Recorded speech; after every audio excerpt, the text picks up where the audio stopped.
Imagine you have to monitor network and you are receiving hundreds of alerts daily. And obviously it's too much. It's hard to track them all. It's hard to make sure you never ignore the important one. So the first step would be default action for all alerts should not be notification. You should leave the notification action in response to the most critical alerts. And the second thing, you need to check the normal performance level of your network. Because when you understand the context of your network health, the context of your network alerting, you will notice that there are two groups of alerts that probably are generating a lot of noise, but these are the situations that you normally do not have to react immediately. And one of them is are so-called temporary peak alerts. So something goes down and after 2 minutes, it's up again. Or you lose some connection, but after 5 minutes,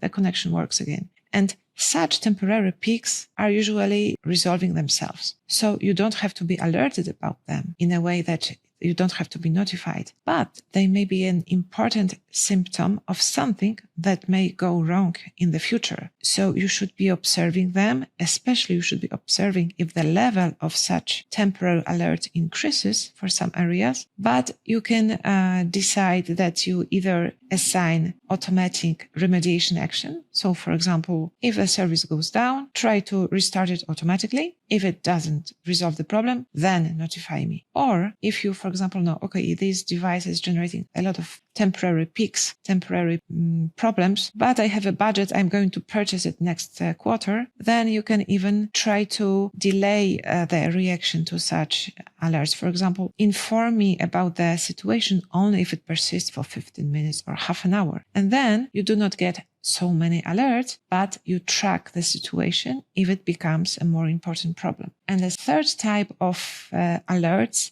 that may be noisy, but in fact they are not alerts about something not working. They may be a symptom of some device or some service that is having problems responding on time. So for example, some connection line is overloaded and sometimes it's dropping responses, or sometimes it takes more time to get some metric reading or some status reading. And in such situation, this is also a symptom that something may be overloaded. It's not a problem yet. You do not have to react right now, but you should be tracking such situations because they may be a sign that you need to allocate more resources or maybe change the distribution of some connections of some services, because unless you do it, it may lead to problems in the future. And in this way, you can ensure that you react to most critical problems immediately, but you are not bothered by the symptoms. You collect them and analyze them